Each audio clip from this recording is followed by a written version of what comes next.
Myself Monica Sharma from Image English School. My subject is Hindi, Standard 8th, Chapter number 9, ममता. इसके author है जयशंकर प्रसाद जी. Chapter number 9 ममता. इसके author कौन है? Writer Jaishankar Prasad जी.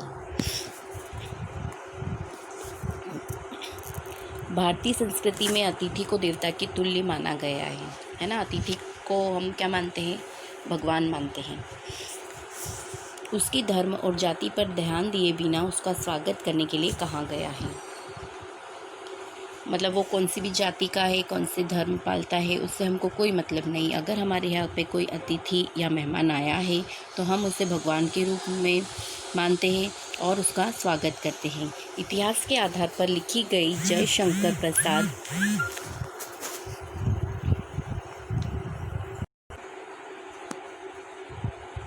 जयशंकर प्रसाद की यह कहानी का प्रमुख सूत्र है अतिथि देवो भव. कहानी की मुख्य पात्र ममता इसी भावना का अनुसरण करती है. उसका त्यागमय आचरण, मतलब उसका जो नेचर है त्याग करने का, वह हमें प्रभावित किए बिना नहीं रहता है. Let's start. जयशंकर प्रसाद जी का जन्म 30 जनवरी 1889 30 जनवरी 1889 में वाराणसी में हुआ. प्रसाद जी मूलतः कवि है. उन्होंने नाटक, कहानियाँ, निबंध और उपन्यास भी लिखे. उनकी रचनाओं में मुख्य रूप से भारत की ऐतिहासिक संस्कृति की झलक मिलती है. उनके प्रमुख नाटक है चंद्रगुप्त, स्कंदगुप्त, ध्रुव स्वामिनी, कामायनी. उनका सुप्रसिद्ध महाकाव्य है. उनका निधन मतलब उनकी मृत्यु 14 जनवरी 1937 को हुई. जयशंकर प्रसाद द्वारा रचित इस कहानी की नायिका ममता है. यह एक कहानी है और इसकी नायिका कौन है? ममता. ममता विधवा है. विधवा है मीन्स विडो है. उनके हस्बैंड नहीं है, उनके हस्बैंड की डेथ हो गई है. ममता विधवा है. रोहतास दुर्ग के मंत्री चूड़ामणि अपनी एकमात्र स्नेह पालिता पुत्री के दुख से अत्यंत दुखी है. और ये किनकी बेटी है? रोहतास दुर्ग के मंत्री है जो चूड़ामणि, वो अपनी पुत्री के इस दुख से बहुत दुखी है. वे उसका भविष्य सुरक्षित करने का प्रयास करते हैं, किंतु पिता द्वारा भिजवाए स्वर्ण उपहारों को ममता लौटा देती है. उनके फादर को, उनके पिताजी को बहुत दुख होता है और वह उसके भविष्य को मतलब सुरक्षित रखने का प्रयास करते हैं. मतलब उसको फ्यूचर के बारे में सोचते हैं और सोचते हैं कि मैं इसके फ्यूचर के लिए कुछ ऐसा कर जाऊँ जिससे इससे प्रॉब्लम ना हो. तो वो क्या करते हैं? स्वर्ण उपहार मतलब कुछ सोने की चीज़ें, उसको गोल्ड की चीज़ें उसको भिजवाते हैं, गिफ्ट देते हैं. तो ममता क्या करती है? उन्हें रखती नहीं है. अपने पिताजी को वो वापस लौटा देती है. डोलियों में छिपकर बैठे पठान सैनिकों ने अलग ही दिन दुर्ग पर अधिकार कर लिया.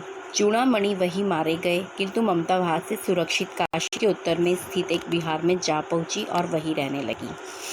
वहाँ पर क्या हुआ था कि डोलियों में छिपकर जो वहाँ पे पठान सैनिक बैठे थे, उन्होंने क्या करा? दुर्ग पर अपना अधिकार कर लिया और उसमें जो चूड़ामणि थे, ममता के जो पिताजी थे, वो मारे गए.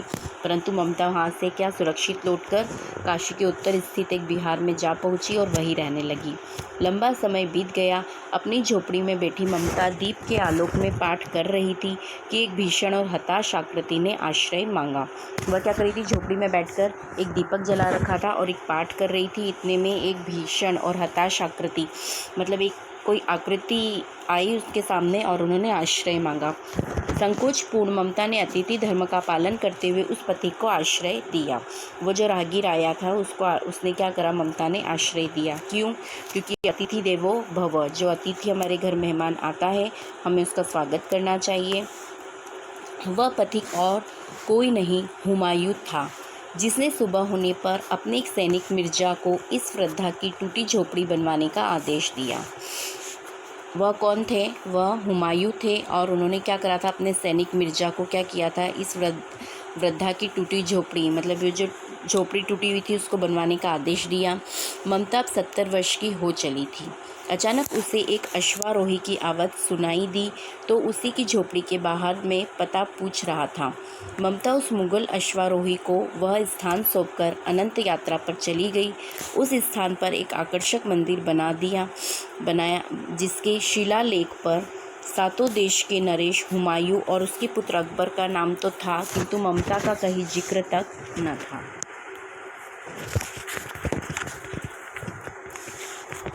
Let's start.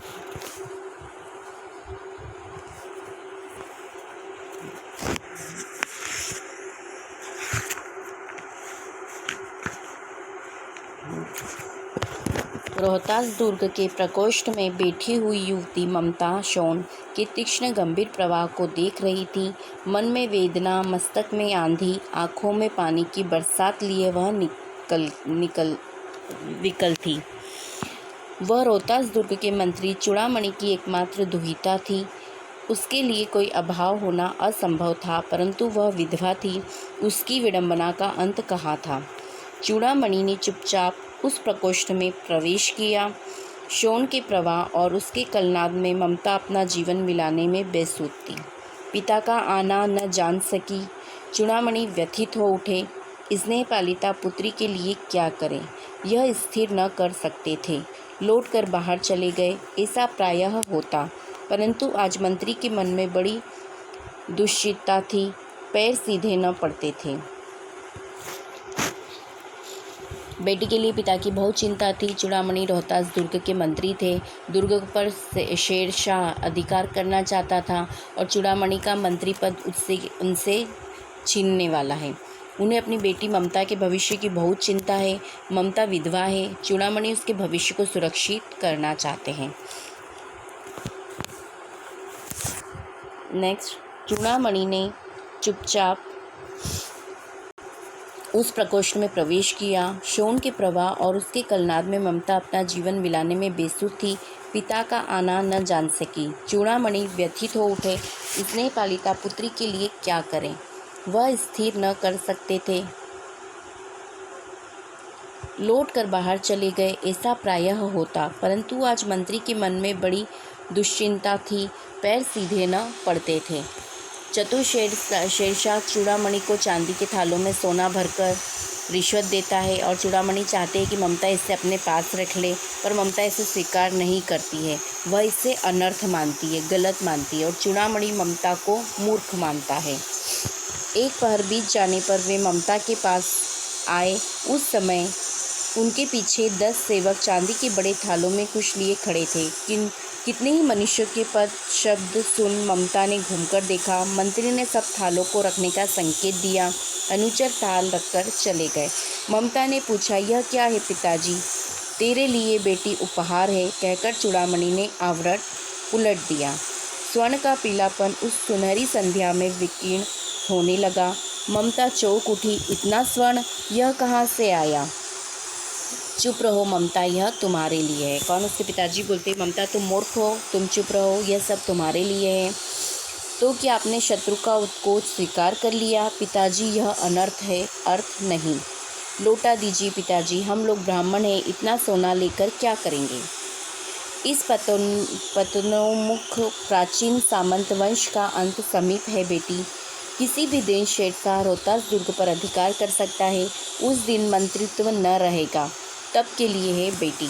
उसके पिताजी उसको समझाते हैं कि शेरशाह क्या कर रोहतास दुर्ग पर अधिकार कर लेगा, तब हमारे पास कुछ भी नहीं रहेगा और ये मैंने सब चीज़ें तब के लिए संग्रह करके इकट्ठा करके रख रखी है और हम इसको तब यूज़ करेंगे। हे भगवान, विपद के लिए इतना आयोजन, परमपिता की इच्छा के विरुद्ध इतना साहस। पिताजी, क्या भीख न मिलेगी? क्या कोई हमें 2 मुट्ठी अन्न न देगा? यह असंभव है। फेर दीजिए पिताजी, मैं काँप रही हूँ। इसकी चमक आँखों को अंधा बना रही है। ममता क्या बोलती है कि हे भगवान, उस विपत्ति के लिए हमें कोई हमारी रक्षा नहीं करेगा, हमें कोई सहायता नहीं करेगा। परमपिता की इच्छा के विरुद्ध इतना साहस, मतलब भगवान की जो इच्छा है उसके विरुद्ध हमारी इतनी हिम्मत हो सकती है। पिताजी, क्या हमको कोई भीख भी नहीं देगा? हमें भीख नहीं मिल सकती है। और क्या हमें कोई 2 मुट्ठी अन्न भी नहीं देगा? यह असंभव है। फेर दीजिए, मतलब पिताजी ये वापस दे दीजिए, मुझे कंपन हो रही है, मैं काँप रही हूँ और इसकी चमक आँखों को अंधा बना रही है, मैं इसकी चमक भी सहन नहीं कर पा रही हूँ। मूर्ख है कहकर चूड़ामणि चले गए। चूड़ामणि क्या कहते हैं ममता को कि तुम मूर्ख हो, ऐसा बोलकर वो चले गए। दूसरे दिन जब डोलियों का तांता आ रहा था, मंत्री चूड़ामणि का हृदय थक थक करने लगा। वे अपने को रोक न सके। उन्होंने जाकर रोहतास दुर्ग के तोरण पर डोलियों का आवरण खुलवाना चाहा। पठानों ने कहा, यह महिलाओं का अपमान करना है। बात बढ़ गई, तलवारें खींची, मंत्री वही मारे गए। राजा रानी और कोष सब छली शेरशाह के हाथ पड़े। निकल गई ममता। डोली में भरे हुए पठान सैनिक दुर्ग भर में फैल गए, परंतु ममता न मिली। जब सैनिक पठान वहाँ पर आए, वहाँ पर युद्ध छिड़ा, तब ममता वहाँ से चुपचाप छुप के निकल गई।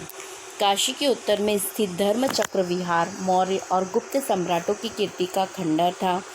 खंडित शिखरों वाले भवन, तृणगुल्मों से ढके हुए प्राचीन और ईंटों के ढेर में बिखरी हुई भारतीय शिल्प की विभूति ग्रीष्म की चंद्रिका में स्वयं को शीतल कर रही थी। जहाँ गौतम का उपदेश ग्रहण करने के लिए पंचवर्गीय भिक्षु पहले मिले थे, उसी स्तूप के भग्नावशेष की मलिन छाया में एक झोपड़ी के दीपालोक में एक स्त्री पाठ कर रही थी। अनन्याश्विवन्तयन्तो माँ ये जनाः पर्युपासते। पाठ रुक गया। एक भीषण और हताश आकृति दीपक के मंद प्रकाश में सामने खड़ी थी। स्त्री उठी। उसने कपाट बंद करना चाहा, परंतु उस व्यक्ति ने कहा, माता मुझे आश्रय दीजिए। स्त्री ने पूछा, तुम कौन हो? मैं मुगल हूँ। चौसा युद्ध में शेर शाह से विपन्न होकर रक्षा चाहता हूँ। इस रात अब आगे चलने में असमर्थ हूँ। क्या शेर शाह से? स्त्री ने अपने ओठ काट लिए। हाँ माता, परंतु तुम भी वैसे ही क्रूर हो। वही भीषण रक्त की प्यास, वही निष्ठुर प्रतिबिंब तुम्हारे मुख पर भी है। सैनिक, मेरी कुटी में स्थान नहीं, जाओ कहीं दूसरा आश्रय खोज लो। गला सूख रहा है, साथी छूट गए हैं, अश्व गिर गए हैं, इतना थका हुआ हूँ। इतना कहते कहते वह व्यक्ति धम्म से बैठ गया। उसके सामने पूरा ब्रह्मांड घूमने लगा। स्त्री ने सोचा, यह विपत्ति कहाँ से आई?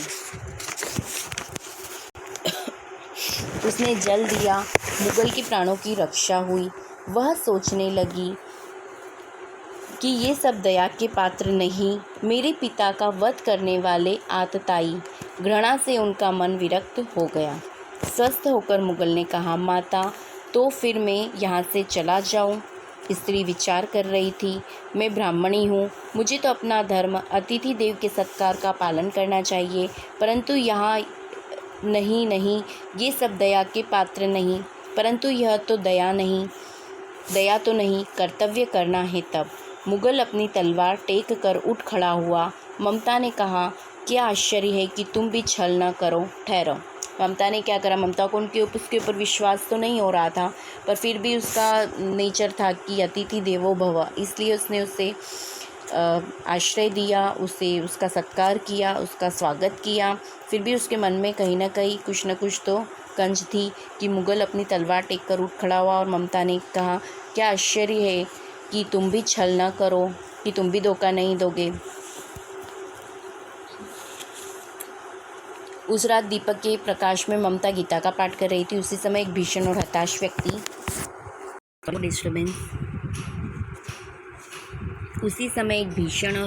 व्यक्ति उसकी झोपड़ी के द्वार पर आकर खड़ा हुआ। वह मुगल बादशाह हुमायूं था। कौन था वो? मुगल का बादशाह हुमायूं था। चौसा के युद्ध में शेर शाह से पराजित होकर वह जान बचाने के लिए वहाँ से भाग निकला था। वह बहुत प्यासा और थका हुआ था। ममता ने पानी पिलाकर उसके प्राण बचा लिए और उसने क्या किया? आश्रय की मांग की। आश्रय मतलब कि मुझे यहाँ पर रुकना है, और उसने आश्रय के लिए ममता को बोला कि मैं यहाँ रुक सकता हूँ। हुमायूं ने ममता से रात भर के लिए उसकी कुटी में आश्रय मांगा। ममता ने अतिथि देवो भव के आदर्श का पालन किया। हुमायूं को अपनी झोपड़ी में आश्रय देकर वह पास की टूटी हुई दीवारों के पीछे चली गई।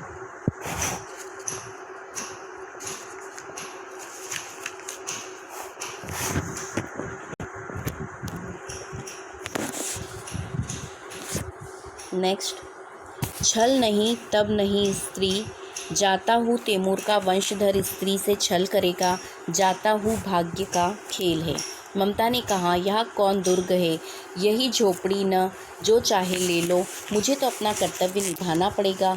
जाओ भीतर थके हुए पथिक, तुम चाहे कोई भी हो, मैं तुम्हें आश्रय देती हूँ। वो क्या बोलती हुमायूं को कि तुम चाहे कोई भी हो पर तुम मेरे अतिथि हो, इसलिए मैं तुम्हें आश्रय देती हूँ। सब अपना धर्म छोड़ दे तो क्या मैं भी छोड़ दूँ।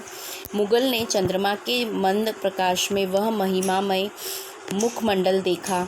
उसने मन ही मन नमस्कार किया। ममता पास की टूटी हुई दीवारों में चली गई।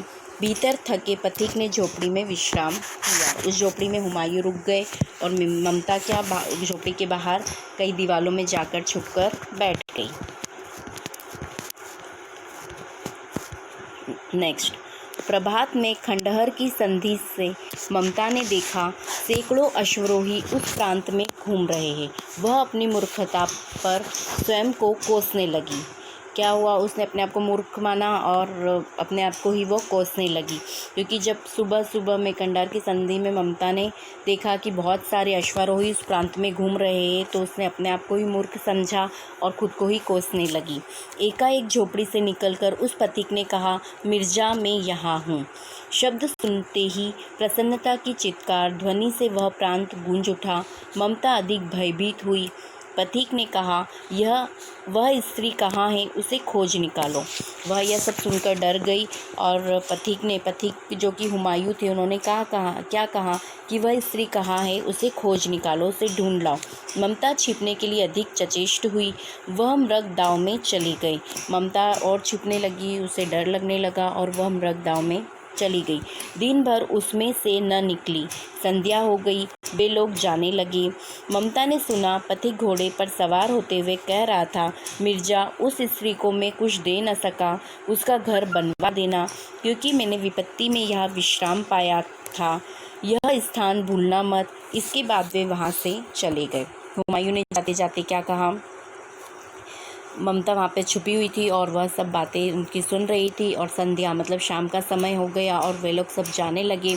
और ममता ने यह सुना कि पथिक घोड़े पर सवार होते हुए, मतलब जो पथिक था हुमायूं था, वह घोड़े पर बैठते हुए कह रहा था कि मिर्जा, उस स्त्री को मैं कुछ भी नहीं दे सका, वह स्त्री पता नहीं कहाँ चली गई और उसका यह घर है, ये झोपड़ी उसकी है, ये बनवा देना, क्योंकि मैंने आफत में अपनी विपत्ति में यहाँ विश्राम किया, मैं यहाँ रुका था और मैं यह स्थान नहीं भूल सकता हूँ और तुम भी मत भूलना। और ऐसा बोलकर वे यहाँ से चले गए। चौसा के मुगल पठान युद्ध को बहुत दिन बीत गए। ममता 70 वर्ष की वृद्धा है। एक दिन वह अपनी झोपड़ी में पड़ी थी। शीतकाल का प्रभाव था। उसका जीर्ण कंकाल खांसी से गूंज रहा था। ममता की सेवा के लिए गांव की 2-3 स्त्रियां घेर कर बैठी थी, क्योंकि ममता आजीवन सबके दुख सुख की सहभागिनी रही थी। ममता ने जल पीना चाहा। एक स्त्री ने सीपी से जल पिलाया। सहसा एक अश्वारोही उसी झोपड़ी के द्वार पर दिखाई पड़ा। वह अपनी धुन में कहने लगा, मिर्जा ने जो चित्र बनाकर दिया है वह तो इसी जगह का होना चाहिए। वह बुढ़िया मर गई होगी। अब किससे पूछूं कि एक दिन शहंशाह हुमायूं किस छप्पर के नीचे बैठे थे। यह घटना भी तो 47 वर्ष से ऊपर की है। ममता ने अपने विकल कानों से सुना। उसके पास की स्त्री ने कहा, उसे बुलाओ।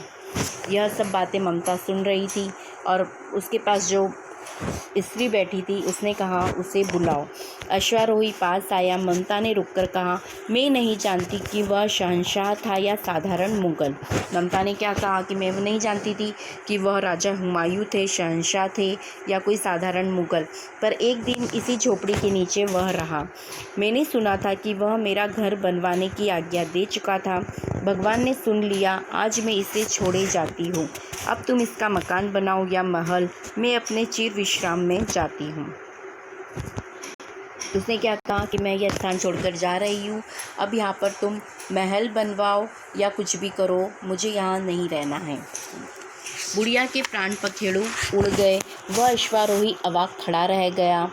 वहाँ एक अष्टकोण मंदिर बना और उस पर शिलालेख लगाया गया।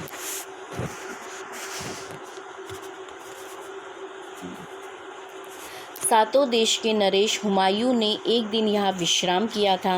उनके पुत्र अकबर ने उनकी स्मृति में यह विशाल गगनचुंबी मंदिर बनवाया, पर उसमें ममता का कहीं नाम न था। इन शॉर्ट में एक्सप्लेन कर देती हूँ। अगले दिन सुबह हुमायूं के साथी उसे खोजते हुए वहां पहुंचे। हुमायूं झोपड़ी से निकलकर बाहर आया। उसने ममता के प्रति कृतज्ञता व्यक्त करने की इच्छा की, पर ममता तो दिन भर मृगदाओं में छिपकर बैठी थी। हुमायूं ने चलते समय अपने साथी मिर्जा से कहा कि मिर्जा, उस स्त्री को मैं कुछ भी नहीं दे सका, पर उसका यह घर बनवा देना, क्योंकि मेरी विपत्ति में मैंने यहाँ विश्राम पाया था। 47 साल बीत गए। कितने साल? 47 ईयर्स निकल गए। ममता 70 साल की हो चुकी थी। उसके जीवन का अंतभाग आ गया था। उस समय मिर्जा के बनाए हुए चित्र के आधार पर एक घुड़सवार ममता की झोपड़ी के पास गया और उसे बादशाह अकबर ने उस जगह का पता लगाने के लिए भेजा था, क्योंकि वहाँ एक रात उसके पिता ने विश्राम किया था। ममता ने उस घुड़सवार को अपने पास बुलाया और कहा कि तुम यहाँ मकान बनवाओ या महल, मैं तो अब अपने चिर विश्राम में जा रही हूँ। फिर बाद में ममता की झोपड़ी की जगह एक अष्टकोण मंदिर बना। उसमें हुमायूं का नाम था। किसका नाम था? हुमायूं का, जिसकी याद में वह बनवाया गया था। हुमायूं का नाम क्यों था? क्योंकि हुमायूं वहाँ पर एक रात ममता की झोपड़ी में था। और शहंशाह अकबर का नाम था। और किसका नाम था? शहंशाह अकबर का, जिसे उसने बनवाया था। क्योंकि हुमायूं का नाम इसलिए था कि वो वहाँ एक रात रुके थे, और अकबर का नाम इसलिए था कि वो अकबर ने बनवाया था, जिसने उसे बनवाया था। पर जो ममता वहाँ रहती थी, ममता का नाम और निशान उस महल में, उस मंदिर में नहीं था। नेक्स्ट एक्सरसाइज शब्दार्थ we learn in next lecture. Thank you.